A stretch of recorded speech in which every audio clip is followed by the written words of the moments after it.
Muito bem-vinda, Joana Gonçalves Chá, aqui ao Melhor é Difícil, aos estúdios do Observador. Vai ser um prazer enorme conversar consigo. E vou começar por uma coisa que me é irresistível, começar por aqui. O que é ter uma identidade de cientista?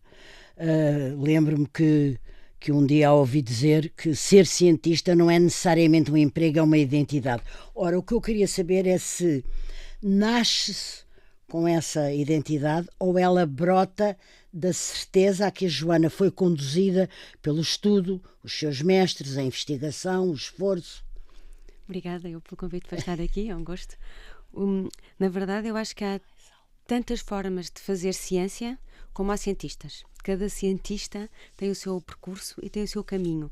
Quando eu disse isso, algo em que eu estava a pensar é como de facto as pessoas muitas vezes querem muito descobrir e imaginam para si que a sua vida vai ser essa procura de descobrir algo que ninguém sabe. Não sentem mais esse chamamento pela descoberta do que pela carreira em si. E Claro. Isso tem um lado bom, porque há uma vontade que vem de dentro. Claro, E tem um lado muito um mau. impulso. Sim, e tem um lado muito mau porque eu acho que muitas vezes é aproveitado pelo sistema académico, e como está muito ligado a esta identidade, as pessoas acabam por ficar presas, capturadas a sistemas que nem sempre as tratam bem, mas porque não se conseguem imaginar a fazer outra coisa. E eu imagino que seja muito semelhante, por exemplo, com o jornalismo e com outras, com as Então artes. diga lá, imagina que é com o jornalismo, porquê? Eu vejo também que está situações muito precárias, de pessoas que muitas vezes estão em situações que não são ideais do ponto de vista nem profissional nem pessoal. Mas E gostariam até no vontade, jornalismo de fazer outras coisas? Sim, mas que querem tanto fazer jornalismo, ou querem tanto fazer arte, ou que querem tanto descobrir, que acabam por aceitar condições não ótimas para continuar a fazer o seu trabalho. Uma coisa que nunca lhe aconteceu. Eu tenho tido muita sorte. Muita sorte ou muito trabalho, muito estudo, algum sacrifício? Não, sorte com certeza sim. Mas essa sorte talvez não a procurasse se não encontrasse um terreno ideal para se produzir. Eu acho que o trabalho é fundamental e acho que é difícil encontrar pessoas que cheguem a determinadas posições na sua vida, seja em que área for, que, a não ser que tenham padrinhos, que o façam sem muito trabalho. Mas é uma condição necessária, mas não suficiente. O que eu quero dizer com isto? Quero dizer que também há muita gente que trabalha imenso e que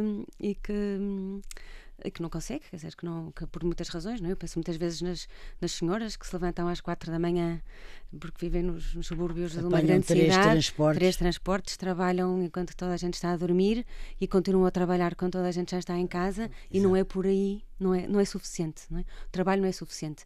O trabalho é fundamental, mas é muito importante haver um certo contexto, ter tido sorte, ter havido uma circunstância que permita que as pessoas possam de facto fazer aquilo que querem e que gostam e ter algum sucesso nesse Repito processo. o que disse há pouco, foi o que lhe aconteceu assim, já vamos ouvir. É o que me tem acontecido. É o que tem acontecido e vai com certeza continuar a acontecer, eu não duvido um segundo. A Joana formou-se em Engenharia Físico-Tecnológica, doutorou-se em Biologia dos Sistemas, tendo desenvolvido a sua tese em Harvard, uma das melhores universidades, há quem diga até que é a melhor do mundo, norte-americana. Eu pergunto, o que é que queria, sobretudo, fazer com essa, e até se prende com o que estávamos a dizer, o que é que queria sobretudo fazer com essa acumulação de saber, com o que estudou, com o que descobriu, com o que amadureceu, o que aprendeu e sobretudo chegando até ao mais alto, o suposto mais alto, ou dito mais alto grau de qualidade do ensino que é Harvard. A verdade é que o meu percurso foi muito pouco pensado. É muito fácil nós, quando olhamos para trás, construirmos uma narrativa. Exatamente. E parece que aquilo foi tudo A, planeado, B, C, D. Sim. E não foi nada linear. Eu tive sempre muitas indecisões, por exemplo, no secundário, para que área que eu ia escolher. Não foi claro que era esta Não. Desde a adolescência? Não. Havia muita coisa que eu achava interessante e continuo a ver, na verdade, e não foi fácil. Depois, a certa altura, decidi ciências e depois, dentro das ciências, estive a hesitar imenso tempo entre as ciências da vida e as ciências exatas, depois, eventualmente, a física, mas mesmo durante a física continuava a pensar em biologia e em outras coisas, e depois surgiu uma enorme oportunidade, é uma sorte incrível. Lá está a sorte. Não, bem-vinda, diga. Que foi ter entrado para um programa doutoral extraordinário que entretanto já não existe, mas que abriu as portas a muitos colegas.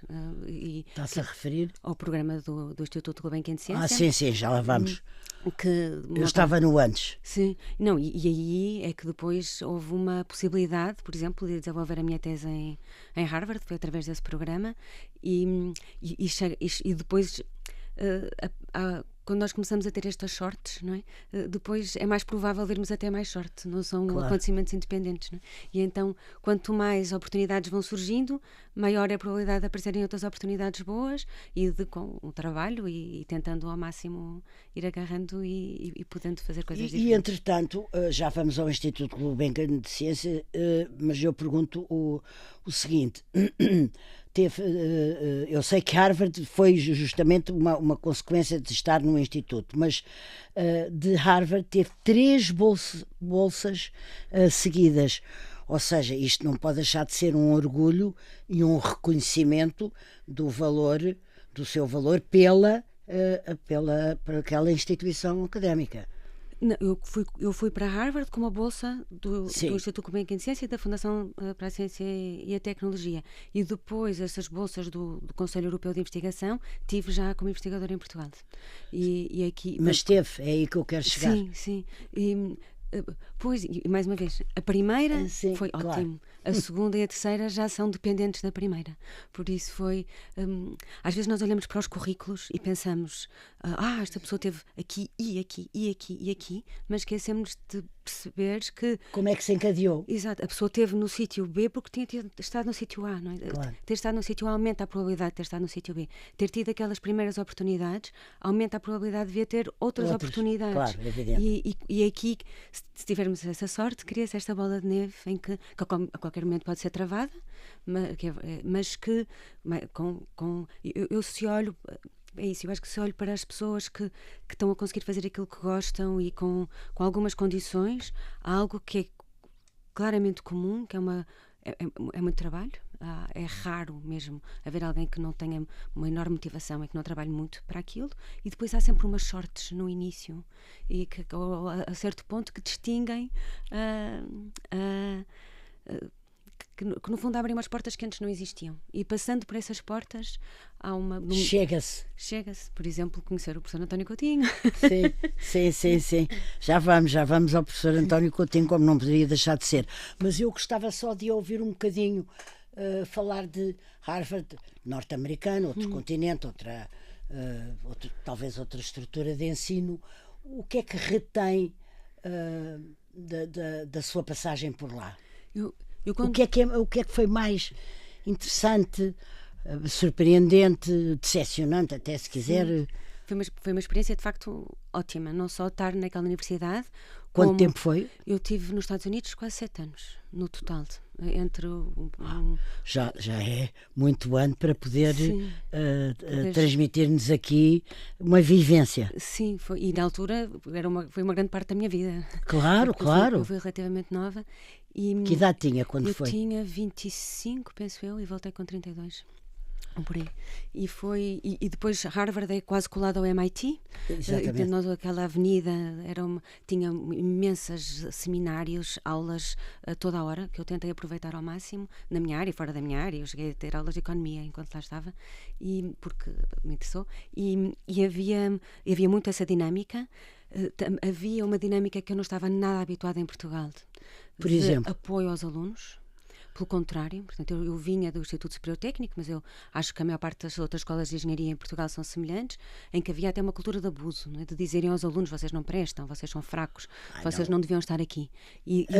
Ouviu isso alguma vez de um professor? N vezes. Eu pessoalmente não, mas na turma, dizerem-nos isto em sala, dizerem 70% de vocês vão reprovar. ou vocês não deviam estar aqui, deviam estar a fazer caixas de supermercado. É ao contrário do que se deve fazer. E quando eu cheguei a Harvard, era o oposto. Eu depois dava lá aulas, porque praticamente todos os estudantes de doutoramento dão aulas de apoio, e se eu dava um C, que aqui em Portugal seria uma nota razoável, por exemplo, para estas universidades, para estas escolas, vinha a cavalaria, não é? Vinha tudo perceber o que é que se tinha passado com aquele aluno e apoiar. E a ideia era, se vocês estão aqui é porque são bons. Portanto, se vocês não estão a ter boas notas, nós estamos a falhar. Claro. E então, como é que nós, instituição, vamos garantir que vocês saem daqui e dão o melhor possível? E esse olhar... Mas é uma cultura muito americana. Não tem nada a ver, não é? Não tem nada a ver. E eu lembro que quando comecei a dar aulas, e um dos primeiros cursos que eu dei era era uma cadeira opcional para alunos de Harvard e do MIT, e eu estava cheia de medo. Porque imaginei que eles fossem todos muito melhores do que eu e soubessem mais do que eu, o que é que eu ia ensinar a alunos de Harvard e do MIT. E depois foi um choque tremendo. Claro que eram alunos muito bons e capazes, mas acima de tudo perceber o contraste entre eles e os meus colegas, por exemplo, do técnico, em que eu até hoje acho que os meus colegas que eu tive ao longo do curso eram absolutamente extraordinários e nunca ninguém lhes disse. Aliás, eu acho nunca que ninguém lhes disse, tu és extraordinário, que apetece dizer. Não, porque nós próprios, na altura que estávamos lá, ninguém se apercebia.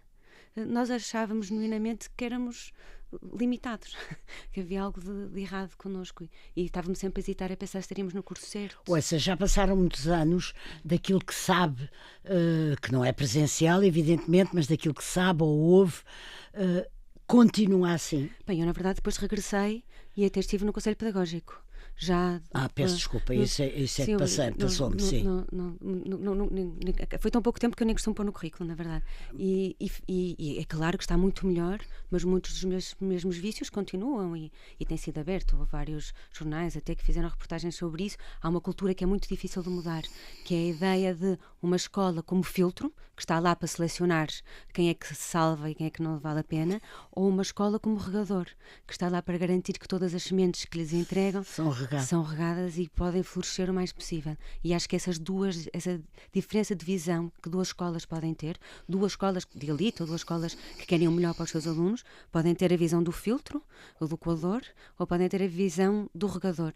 E eu gosto mais da visão do regador porque acho que nos permite chegar mais longe. Olha, a propósito de regador, vamos perder, no sentido de gastar, algum tempo então com o Instituto Gulbenkian de Ciência, não só pela instituição que foi, mas por eu ter-me apercebido, e também não só do que li, mas do que entretanto falei consigo e ao longo do tempo com outras pessoas, do enorme valor que teve para a ciência em Portugal e para o desenvolvimento dessa disciplina, mas também para a criação de uma outra ideia, se bem percebi, do que pode vir a ser a ciência e o que é que nós podemos fazer com ela.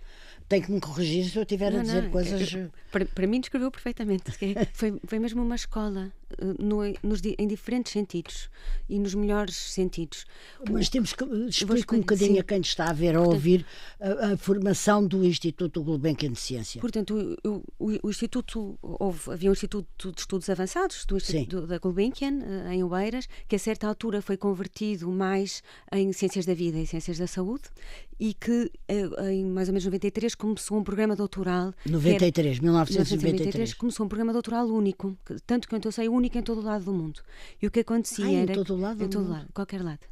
E este programa doutoral, como funcionava, era que selecionavam alunos, não interessava as notas que tinham tido na universidade, não interessava de que área que vinham, portanto o curso era em Ciências da Vida ou em Biologia, mas não interessava se vinham da Física ou da Matemática ou de onde fosse. Contava muito uma entrevista e contava muito encontrarem algum potencial. Aí vai ter de perguntar a outras pessoas como é que éramos selecionados, mas havia uma grande diversidade e acho que isso também gostavam que as pessoas fossem diferentes. Porquê é que eu vou ter que perguntar a outras pessoas? Porque eu nunca tive o lado de selecionar. Eu só conseguia ver os colegas o que é que tinha sido Está bem, tem razão. Éramos muito diferentes. Perguntarei. E foi uma experiência. E depois o que acontecia era que os que tiveram essa sorte, nós tínhamos aulas durante 7 a 9 meses mas as aulas eram todas dadas por professores internacionais e no final o sistema era mais ou menos uma semana de aulas, um tema, com professores que vinham de todo o lado do mundo para nos ensinar, ensinavam-nos o estado da arte, o mais avançado dentro daquela área, e depois ao fim dessa semana eles iam-se embora e vinha um grupo novo. E então nós éramos expostos a um nível, a uma qualidade única, e olhavam para nós, quer os professores, quer a direção do programa, eu já sou de uma segunda edição, olhavam para nós como tendo imenso potencial e com esse olhar de confiança e de... Quase de igual para igual. Sim, mas mesmo muito, não é? Das perguntas, de discutir, e depois aquela era uma semana de imersão, nós estávamos ali, levávamos a jantar, almoçávamos com eles, estávamos a falar sobre ciência a toda a hora. Quantos, por exemplo? Nós éramos, no meu ano, eu acho que nós éramos talvez 15 alunos, acho que variou. Portanto, pouco neste sentido. Sim. Era maravilhoso.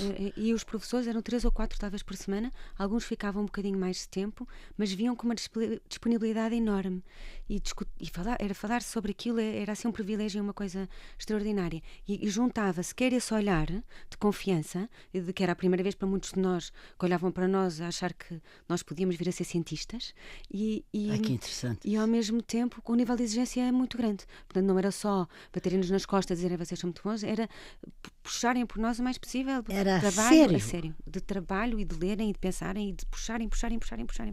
Foi para mim foi uma experiência extraordinária, que depois nos abriu a porta para irmos fazer a tese quase para onde quiséssemos no mundo, com estas bolsas. Portanto, foi a Joana que escolheu Harvard. Nós vinhamos com este dote, não é? Claro. Vinhamos com umas bolsas, viajávamos, entrevistávamos em diferentes laboratórios, em diferentes países, se quiséssemos, e depois havia ali um encontrar de um projeto, de um orientador, de uma equipa, Havia qualquer coisa que acontecia. E depois tínhamos esta possibilidade de ir para estes sítios e fazer lá o nosso projeto e pensar naquilo que queremos fazer. Está-me a falar como quem, é tão interessante, como quem fala de um sonho, mas que foi verdade. Foi verdade e criou uma geração em Portugal que Aí temos que falar do António Coutinho. Temos, porque é uma geração que é completamente reconhecida. Neste momento é difícil encontrar diretores de institutos em Portugal, nesta área, que não tenham passado pelo programa, ou pelo programa, ou pelo próprio Instituto Gulbenkian de Ciência. É muito, porque depois o próprio Instituto funcionou como incubadora para uma série de outros institutos, incluindo a Fundação Champalimau, incluindo o CEDOC, o ITQB, uma série de institutos de ciências da vida que são muito importantes, ou que têm tido um historial muito importante em Portugal, que foram beber a esta prática do Instituto Gulbenkian de Ciência, muito, muito graças ao António Coutinho. E na altura houve outro no Porto, da Maria de Sousa, e também o original da Gulbenkian, o Alexandre Quintanilha também esteve na formação. Exatamente. O Miguel Seabra, o Kalyan Chatterjee. Houve um grupo de pessoas que ajudou a formar. Uma elite, no mais novo sentido do termo. Já eles estrangeirados, portanto, já eles que tinham vindo de fora e tinham feito os seus doutoramentos e parte das suas carreiras fora de Portugal e que quiseram dar a uma geração nacional oportunidades semelhantes àquelas que eles tinham tido. Joana, estávamos a falar do sonho que foi para si, um sonho, uma realidade, e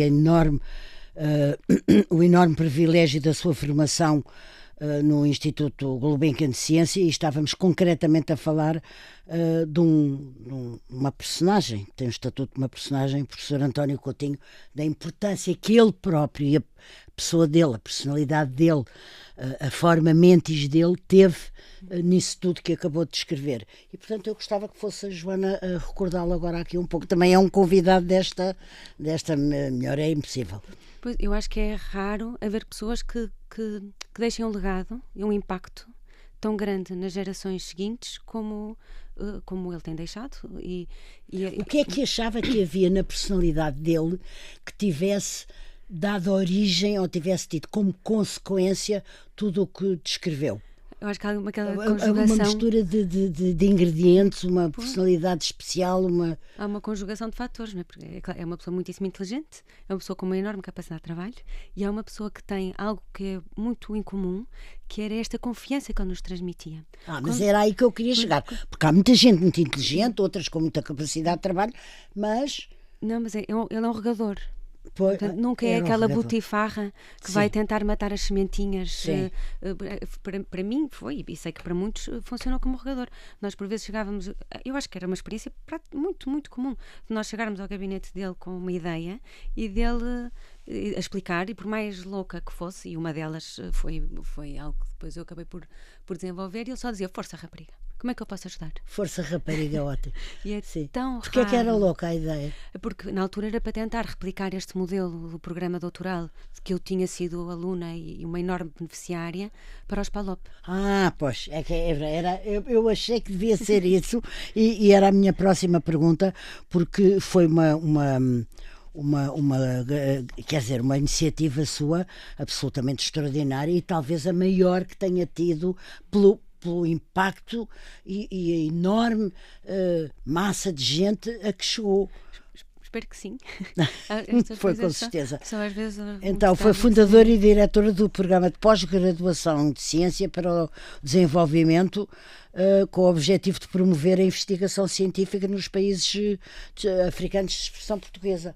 Foi uma grande empreitada. Foi uma enorme empreitada, e que foi assim, não é? Portanto, a certa altura eu estava a pensar na sorte que tinha tido por ter, e como é que nós podíamos prolongar ou transmitir dar ou levar outros. essa sorte. Sim. E era mais ou menos óbvio que nos países, nos PALOP, não é? Portanto, da lusofonia africana, ou fazia Portugal ou Brasil, ou não ia ser feito, porque... Ou não ia ser feito, claro. E foi com essa ideia, nós começámos a falar sobre isso, antigos alunos, e depois apresentámos ao professor António Coutinho, que é a única pessoa, na verdade, que eu trato por professor e que vou tratar para sempre.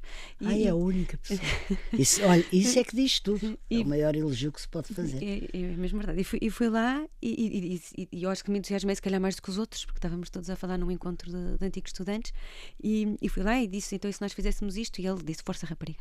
E isto numa altura de crise, portanto estávamos na altura da Troika, eu tinha acabado de terminar o doutoramento, de defender, ainda estava um bocadinho incerta em relação ao que ia fazer a seguir, ia concorrer a projetos, e tive este apoio do Instituto. Na altura ele era o diretor, não foi diretor durante muito tempo, depois veio o Jonathan Howard, quem continua a receber completo apoio.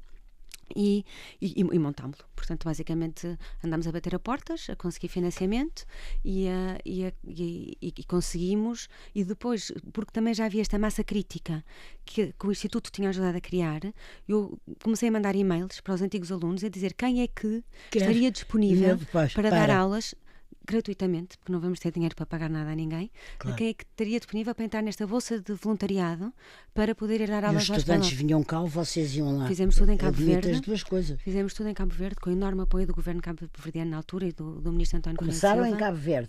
Ou juntaram de outras Áfricas ex-portuguesas em Cabo Verde? Todos os países iam para Cabo Verde passar um ano. Sim. Fizemos o mesmo modelo com professores de todo o mundo, os melhores que encontrávamos na área, muitos dos quais antigos alunos do programa, mas professores que vieram da Austrália, do Tahiti, dos Estados Unidos, do Brasil. Portanto, ultrapassou as fronteiras da lusofonia. Os professores vinham de todo o lado para estarem lá uma semana com os alunos e para terem a experiência de imersão, de falar com cientistas do topo aos estudantes africanos, para terem a experiência que nós tivemos. Lá em Cabo Verde? Eu estive 3 anos entre Lisboa e Cabo Verde, porque na cidade da Praia, com certeza. Também porque estava a montar o meu grupo de investigação em Portugal na mesma altura, e foram 3 anos muito intensos, mas temos já quase 50 alunos a defender.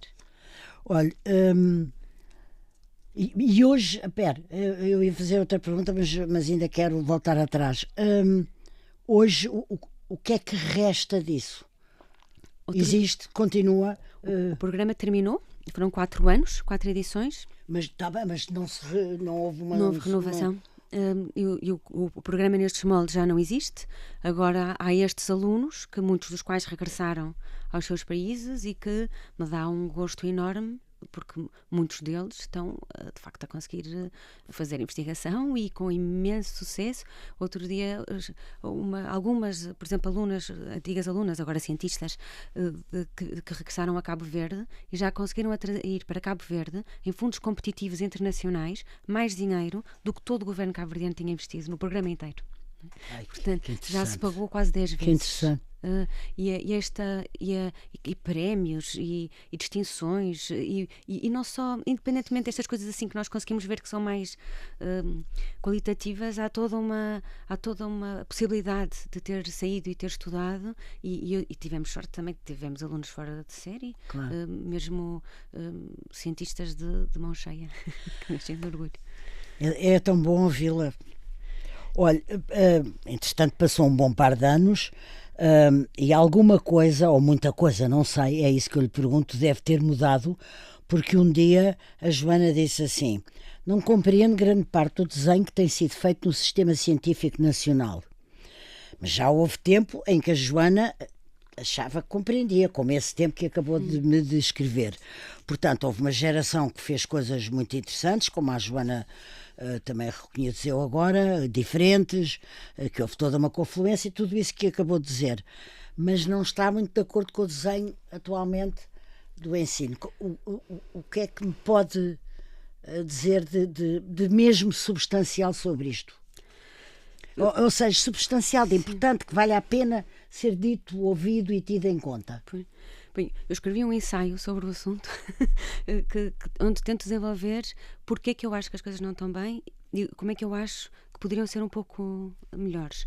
Mas há duas ideias principais. Só um segundo, qual foi o destino desse ensaio? Foi aqueles livrinhos da Fundação Francisco Manuel dos eu Santos. sei, uma ideia para a ciência, exato. E escrevi, acabei por escrever esse texto porque acho que há pelo menos duas ideias principais. Uma é que a ciência funciona tanto como uma benesse, como o sucesso da ciência, o facto da ciência nos dar tanto, funciona tanto como uma coisa boa como uma coisa má. Porque é aquela coisa que você diz da maldição, da bênção à maldição. É uma bênção porque de facto nos dá imenso, não é? Dá-nos a esperança de vida mais longa, tratamentos, a possibilidade de irmos ao espaço, eletricidade, imensa coisa. Por outro lado, por ser tão bem sucedida, surge a ideia de que a ciência tem de servir para alguma coisa e de que se faz ciência como um serviço. E eu acho que isso nos limita de uma forma muito pequenina. Porquê? Porque nós fazemos ciência porque podemos. Nós fazemos ciência porque o nosso cérebro nos permite. É uma honra. O Jacobi dizia que era para honrar o espírito humano. E esta ideia da honra do espírito humano, de que é como porque é que nós fazemos música? Porque é que nós fazemos arte? Porque é que nós escrevemos ou desenhamos? Não é para nada, não serve, não é por uma questão de serventia, é porque honra o espírito humano, honra a humanidade. E essa ideia... Bem, mas quando se descobre a penicilina ou tratamentos oncológicos mais evoluídos, isso serve. E ainda bem. Não, eu sei, ainda bem, mas então, portanto, mas não é também por isso que podemos... se faz. Aconchegar a ideia do servir. Exatamente, e é ótimo que possa servir. O que não podemos fazer é achar que é só para isso com certeza, sim. E a tentação que tem havido nos últimos anos, e por isso é que eu acho que é de vistas curtas, é de tentar que toda a ciência seja claro para que é que serve e a curto prazo. E eu acho que a penicilina, que estava a dizer, é um ótimo exemplo, porque aquilo surge de uma observação, até em circunstâncias que se pensa que não foram das melhores condições laboratoriais, de um fungo a crescer numa placa com bactérias. Mas o Fleming, já antes, tinha percebido que as lágrimas e que a saliva tinham propriedades antibacterianas. Portanto, houve uma mente preparada que, quando teve aquele evento de sorte, digamos assim, percebeu o que tinha à sua frente. Mas antes disso, tem de haver uma curiosidade enorme de o que é que eu tenho na saliva, o que é que eu tenho nas lágrimas, o que é que eu tenho aqui no laboratório meio podre. E esse nível de curiosidade que depois, de repente, dá descobertas com um impacto de salvarem milhões de vidas incontáveis, não seriam previsíveis. Ele nunca conseguiria dizer: eu vou escrever um projeto e quero que vocês me deem dinheiro porque eu quero ver o que é que está nas minhas lágrimas. Claro, com certeza. E é aí que eu acho que nós temos vistas curtas. Nós queremos que antes de pensar no projeto, os cientistas tenham de perceber que impacto é que vai ter na sociedade. Em vez de saber que alguns projetos, sim, têm de ser assim desenhados, mas uma boa parte tem de ser só porque é interessante, porque eu tenho curiosidade, porque muitas das maiores descobertas surgem só porque as pessoas são curiosas. E no momento em que nós temos de começar, quer a justificar porque é que fazemos ciência, quer a nós próprios limitarmos a nossa curiosidade, porque a tentar pensar para que é que isto pode servir, estamos a fechar portas sem nos apercebermos que estamos a fechar portas. Muito bem, ficou muito, muito bem explicado. Olha, entretanto, já a Joana ensinava, investigava, já fazia muita coisa dessa história de vida tão interessante que me está a contar, mas depois houve uns tempos em que ou se pôs a si própria entre parentes ou a ciência ou não pôs, e esteve a fazer voluntariado em sítios um bocadinho inesperados, se quiser, no Ghana, de repente, em África, depois na Índia, portanto 2 continentes, mas depois houve um dia que me disse assim, mas é que eu também fui aprender. Portanto há uma parte de voluntariado e há uma parte em que se sentiu a receptora de alguma coisa que não tinha e que passou a ter. Foi completamente nesse sentido que fui para esses 2 sítios, porque tinham 2 escolas com projetos de ensino muito interessantes. Principalmente a da Índia, que depois ganhou prémios em Davos. Era uma escola que tinha criado um modelo. Como é que se chamava? Desculpe. Chamava-se Rishi Valley. Era muito isolada no meio do campo. No Ghana? Não, na Índia. Não, peço desculpa, sim. E essa escola tinha desenvolvido um programa. Portanto, havia uma escola, que era a escola principal, interna, como muitos colégios na Índia, e que depois tinha criado um sistema numas aldeias satélite de ensino para as pessoas das aldeias, muito da maneira como nós tínhamos historicamente nas pequenas aldeias em Portugal, que eram os alunos todos juntos, todas as turmas, todas as idades, com um professor só, e eles tinham desenvolvido todo um sistema, não só de dar uma formação muito boa com um professor só, quase sem recursos, àquelas diferentes gerações, como de recuperação do terreno. Portanto, eles davam à escola um terreno completamente árido por sobrepastoreio ou por falta de água, e eles recuperavam os solos como parte do ensino. Portanto, há projetos, e eu queria, nessa altura, estava um bocadinho perdida, ainda não sabia muito bem o que queria fazer, a seguir ao doutoramento, e foi e sabia que gostava que o meu percurso estivesse, de certa forma, ligado à educação ou à ecologia. E então encontrei estes 2 projetos, e escrevi para lá e perguntei: se eu for para aí, vocês ensinam? Se eu for para aí ajudar no que vocês precisarem, ensinam-me a fazer em troca. Ensinam, e pronto, e tive 2 boas respostas e peguei na minha mochila e começou pela Índia? Comecei pela Índia e tive o Ghana, que tipo de projeto era? O Ghana era uma escola diferente. No Ghana fui tentar montar um laboratório, também lá com conhecimento local, um laboratório experimental para ensinar, porque a ciência, o que é muito interessante na ciência é a possibilidade de nós podermos testar hipóteses. Nós estamos sempre errados em ciência. E estamos sempre errados. Até me caiu a folha ao chão. Se algum cientista diz que está 100% certo, disseram isto ontem, é porque está errado. Sim. E nós sabemos logo que o cientista está errado, porque nunca estamos certos, estamos sempre errados e estamos sempre a tentar estar um bocadinho menos errados. Mas não sei se é a mesma coisa não estarmos certos ou estarmos sempre errados. Há aí uma graduação. É verdade, eu vou dizer isto de outra maneira. Temos de ter sempre dúvida, e tem de ser sempre uma dúvida construtiva. E este processo de tentarmos ir resolvendo a nossa dúvida deve muito ao método experimental, porque é esse método que nos mostra que estamos errados. Nós pensamos que sim e depois fazemos a experiência e afinal não. Pronto. E estamos permanentemente a confrontar-nos com as nossas hipóteses erradas. E então a ideia era... Porque aprender o método científico é muito mais do que ensinar a ciência, é ensinar a viver com esta dúvida, é ensinar a saber dizer não sei, mas isso interessa-me, eu quero descobrir mais sobre isso. E o objetivo no Ghana era construir um laboratório de experimental, biologia, química, noutras áreas, física também, experimental, de muito baixo custo, porque com materiais que se conseguissem recolher quase que da porta para fora, mas que permitisse testar ideias e ajudá-los a pensar nisso. Então esse foi o projeto, numa escola que era interessante, também no Ghana, da AI International, também muito rural, como é que nós conseguimos ensinar esta maneira de pensar científica e experimental a alunos de diferentes idades, praticamente sem dinheiro. foi? Foi de facto uma coisa que a marcou, pelo modo como me respondeu. É uma coisa que está consigo, que você guarda. Sim, depois conseguimos replicar alguns desses modelos em Portugal. Eu ia perguntar, a experiência que trouxe, pôde aplicá-la aqui. Foi também no Instituto Gulbenkian de Ciência, já sob a direção da Mónica Betancourt Dias, criámos um programa para Ciência e Sociedade, que incluía ensino experimental nas escolas a baixo custo, com uma equipa ótima, e também desenvolvemos um kit para fazer experiências já mais avançadas, biologia molecular, que cabia numa mala, em que então as pessoas podiam levar um avião. E tudo isso existe hoje? Tudo isto existe. O primeiro PCR, que foi feito na altura da pandemia, que toda a gente falava dos PCRs para ver se íamos o vírus ou não. Sim. O primeiro PCR feito na Universidade de São Tomé foi feito com uma destas malas por um dos antigos estudantes do programa, que entretanto tinha regressado. Ai, que interessante. Foi feito com uma destas malas que desenvolvemos lá no Instituto. Ai, que muito graças ao Nuno Moreno e outras pessoas. Bravo!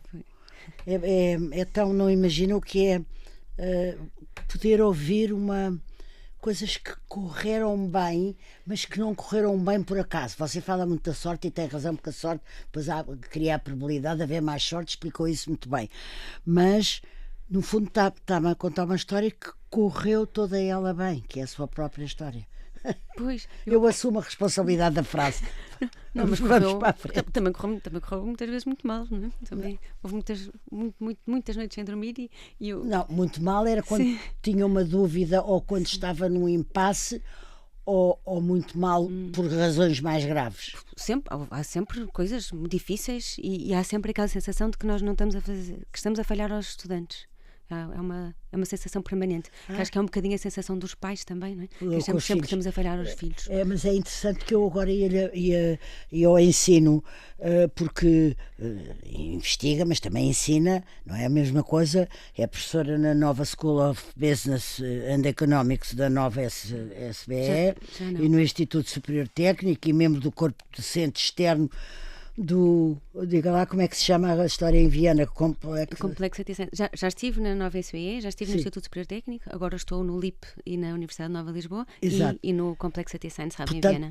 Portanto, pode-me falar da perspectiva de ensinar, que estava um bocadinho a começar a abordá-la, no ter-se dúvidas ou não se ter dúvidas, o que é ter um aluno expectante ou em expectativa à sua frente. É duríssimo.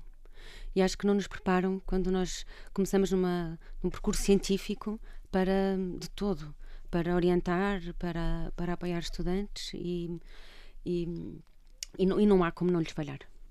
Basicamente, acho que claro, não há como. Eu não descobri como não falhar às pessoas da minha equipa. Eu digo aos estudantes, a sensação que eu tenho é que falho em permanência e de vez em quando. Joana, não é possível porque isso é tão dissonante com o tipo de atitude, de resposta que tem tido. Não. É muito difícil. Não sei. Eu não encontrei como é que se faz. Mas algum aluno se sente um falhado diante de si, não? Dentro da ciência, as pessoas têm um nível de exigência com elas próprias altíssimo. E é um bocadinho voltando ao início, não é? Há uma vontade muito grande de se fazer mais, de se querer mais. Mas até uma coisa é a vontade e a curiosidade, a outra é o falhanço, e não é a mesma coisa. Mas é uma experiência sistemática. O meu orientador dizia que nós, em investigação, falhamos 90% do tempo e 10%, ou de vez em quando corre qualquer coisa bem e defendemos a tese. Portanto, a experiência é de frustração permanente e é preciso um ambiente muito particular e é preciso às vezes um contexto, um arcabouço muito particular para se passar pelo processo. Que a Joana tem. Que eu tenho tido. Tem tido. Não acho que seja algo que... Nada disto, eu acho que seja algo que é... Adquirido. Sim. Tem havido circunstâncias que me têm permitido aguentar os embates. Ir adquirindo. Sim, e aguentar os embates, que são muitos e são nomeadamente, e já me estou a despedir de si, nomeadamente a sua casa, o seu marido, 2 filhos, com certeza que depois quer dizer, aí não há a palavra falhanço de maneira nenhuma. Joana, queria-lhe agradecer muito, muito, muito ter vindo. Gostei muito de ter conversado consigo e acho que os nossos ouvintes, ou quem nos estava a ver também, ficaram a saber mais e mais familiarizados com aquilo que pode ser a ciência, como é que se chega lá, como é que não se chega e todo esse caminho. Muito obrigada, Joana.